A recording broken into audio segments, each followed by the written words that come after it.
Hi అండి, doctor Janardhan Reddy, consultant paediatrician, Medicover women and child hospital. Wheezing చిన్న పిల్లల్లో చాలా కామన్ గా చూసే problem. Especially below 1 year age ఉన్న వాళ్ళు at least 25 to 30% of the children will face at least 1 episode of wheezing problem.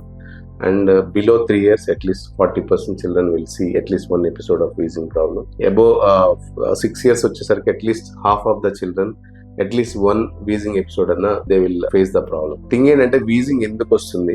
Mainly wheezing అనేది infections, viral infections, bacterial infections, pneumonia, bronchiolitis, bronchitis and allergy, asthma and gastroesophageal reflux and foreign body aspiration and many immunodeficiency conditions can cause wheezing problem. Wheezing ఎందుకు వస్తుంది అంటే wheezing అనేది infections రావడం వల్ల, శ్వాసకోశాల్లో tissue అనేది వాపు రావడం వల్ల, మ్యూకస్ అక్యుములేట్ అవ్వడం వల్ల ఆ వీజింగ్ అది నారోయింగ్ అయిపోవడం వల్ల, ఎయిర్వేస్ అనేవి నారోయింగ్ అయిపోవడం వల్ల వీజింగ్ వస్తుంది.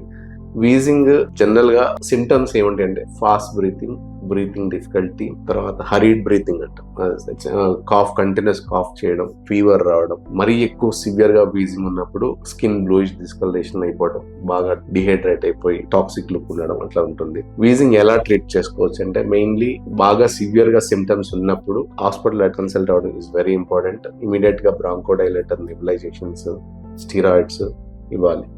బాగా సివియర్ సిమ్టమ్స్ ఉన్న వాళ్ళకి low dose anti inflammatory agents, steroid low dose daily puffs వాడాల్సి రావచ్చు. Better to consult doctor to know the exact reason for wheezing and whether it is really can convert to asthma or not. Wheezing asthma కూడా convert అవ్వచ్చు. ఎవరిలో అంటే recurrent episodes ఉండేవాళ్ళు, eczema tendency ఉన్నవాళ్ళు, family history of asthma, especially maternal asthma history ఉన్నవాళ్ళు, and maternal smoking history ఉన్నవాళ్ళు, allergies like allergic rhinitis, upper respiratory tract infections recurrent గా ఉండేవాళ్ళు, ఫ్యూచర్ లో ఈ వీజింగ్ అనేది ఆస్మా కింద కన్వర్ట్ అయ్యే ఛాన్స్ ఉంటుంది.